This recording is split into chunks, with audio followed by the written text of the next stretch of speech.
सुनि समझई दल मुदित मन मज्जई अति अनुराग लगई चारि पल अछत तनु साधु समाज प्रयाग। जो मनुष्य इस संत समाज रूपी तीर्थराज का प्रभाव प्रसन्न मन से सुनते और समझते हैं और फिर अत्यंत प्रेम पूर्वक इसमें गोते लगाते हैं, वे इस शरीर के रहते ही अर्थ धर्म काम मोक्ष चारों फल पा जाते हैं।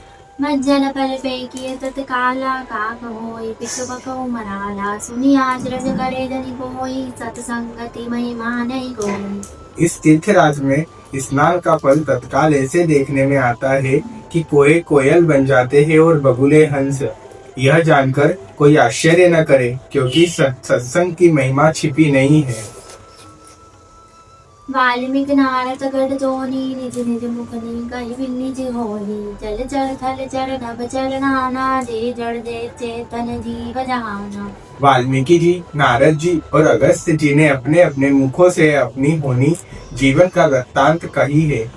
जल में रहने वाले, जमीन पर चलने वाले और आकाश में विचरने वाले नाना प्रकार के जड़ चेतन जितने जीव इस जगत में हैं, मति कीर्ति गति भूति भलाई जब जेहि जतन जहाँ जे पाई सो जानब सत्संग प्रभाऊ लोकौ मेद नानु पाऊ। उनमें से जिसने जिस समय जहाँ कहीं भी किसी यत्न से बुद्धि कीर्ति सदगति विभूति ऐश्वर्य और भलाई पाई है, सो सब सत्संग का ही प्रभाव समझना चाहिए। वेदों में और लोकों में इनकी प्राप्ति का दूसरा कोई उपाय नहीं है। बिनु सत्संग विवेक न होई राम प्रपादित सुलभ न सोई सतसंगत उद मंगल मूला सोई पद सीधि सब साधन पूना। सत्संग के बिना विवेक नहीं होता और श्री राम जी की कृपा के बिना वह सत्संग सहज में मिलता नहीं है। सत्संगति आनंद और कल्याण की जड़ है।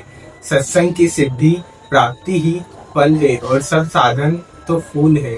सठ सुधरई सतसंगति पाई पारस परस कुधात सुहाई विधि बस सुजान कुसंगत बरही पनि मनि समनि जुगन अनुसरहि। दुष्ट भी सत्संगति पाकर सुधर जाते हैं। जैसे पारस के स्पर्श से लोहा सुहावना हो जाता है, सुंदर सोना बन जाता है, किंतु देव योग से यदि कभी सज्जन कुसंगति में पड़ जाते हैं तो वे वहां पर इस सांप की मणि के समान अपने गुणों का ही अनुसरण करते हैं।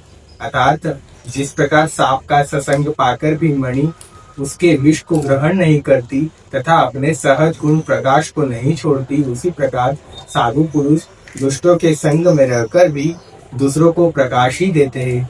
दुष्टों का उन पर कोई प्रभाव नहीं पड़ता। विधि हरिहर को कवि गोविद बानी कहत साधु महिमा सकुचानी सो मूसन कई जात न कैसे साग बनिक मुनिगत गुणगन जैसे।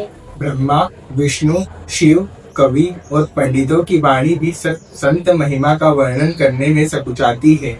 वह मुझसे किस प्रकार नहीं जाती।